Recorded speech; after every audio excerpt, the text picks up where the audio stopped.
के नीचे आ जाता है और धड़ाम से वो गिर जाती है। मम्मी, हाय मेरी कमर, हड्डी पसली टूटने से बच गई। अरे नहीं बहू, ये कैसी आवाज थी? तुम ठीक तो हो? कुछ नहीं, वो रसोई में चूहा आ गया था। अच्छा ठीक है बहू, फटाफट से खाना बना लो, सबको भूख लगी है। जी सासू माँ, बस थोड़ी देर। ये भगवान, सबके सब जाकर डाइनिंग टेबल पर दही की तरह जमे बैठे हैं, ये नहीं कि बहू का हाथ बटा दें। खिलसे हुए स्वभाव से बहू पनीर कट करने लगती है, तभी साड़ी की प्लेट खुलने लगती है। गई भैंस पानी में, मैंने तो इतने अच्छे से पिन ड्रॉप किया था, फिर भी सारी की सारी प्लेट खुल गई। कोई नहीं, सेट कर लेती हूँ। तभी प्लेट सेट करने के चक्कर में कढ़ाई की सूजी जलकर कोयला हो जाती है। ये जलने की बू कहाँ से आ रही है? हाय मेरा हलवा जल गया। कढ़ाई की जली हालत देखकर बहू की सिट्टी पिट्टी गुल हो जाती है और जली सूजी में वो पानी डाल देती है। अरे पूजा, ये किचन में से जलने की बदबू कैसी आ रही है? मोहित जी, वो पड़ोस के किचन से जलने की स्मेल आ रही है। दाल में कुछ तो काला है, कभी रसोई में से गिरने की आवाज आ रही है और कभी कुछ जलने की बदबू। जाकर देखना ही पड़ेगा कि भाभी कौन सी खिचड़ी पका रही हैं। कविता पानी पीने के बहाने से किचन में आती है और सिंक में जली हुई कढ़ाई पड़ी देखती है।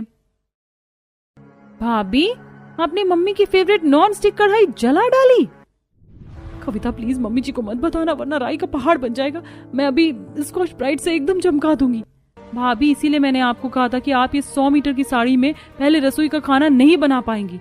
अभी टाइम है, बदल लीजिए। कविता, अब तो ये साड़ी गंदी हो गई, तो कम से कम इसे अच्छे से वसूल कर लेने दो। वैसे भी ड्राई क्लीन करवाना पड़ेगा। भाभी, आपको समझाना भैंस के आगे ना बीन बजाने के जैसा है। नंद 4 बातें सुनाकर रसोई से चली जाती। वहीं इसी प्रकार फंसते उलझते हुए बहू पहली रसोई में किस्म किस्म का खाना बनाती है। भगवान, ये 100 मीटर की साड़ी पहनकर पहली रसोई करने में मेरी तो रेल बन गई। ये लग गया कढ़ाई पनीर में मक्खन का तड़का। अब खाना परोसने के लिए बिल्कुल तैयार है। अरे बहू, आज की तारीख में तुम्हारी बीरबल की खिचड़ी बन गई हो तो जल्दी से परोस दो। जी जी लाई पापा जी। ये नहीं कि आकर हेल्प करवा दे, बनाओ भी और परोस कर खिलाओ भी। एक हाथ से साड़ी संभालते हुए बहू एक एक चीज खाने की मेज पर लाकर रखती है। बहू, तेरे परोसते परोसते कचौरी एकदम नरम और ठंडी पड़ गई है। अरे कचौरी गर्मा गर्म खाने में ही स्वाद लगती है। पूजा, पुलाव पूरी तो परोस दिया, तुम मेन चीज तो लेकर आओ, सब्जी कहाँ है?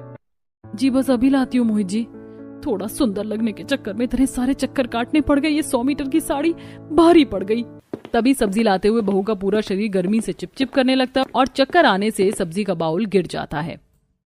मैंने कितने मनपसंद से कढ़ाई पनीर बनाई थी, सब गिर गई। अब सबको क्या खिलाएंगे? अब तो सासू माँ पक्का मुझ पर राशन पानी लेकर चढ़ेंगी। पनीर बर्बाद हो गया। पूजा की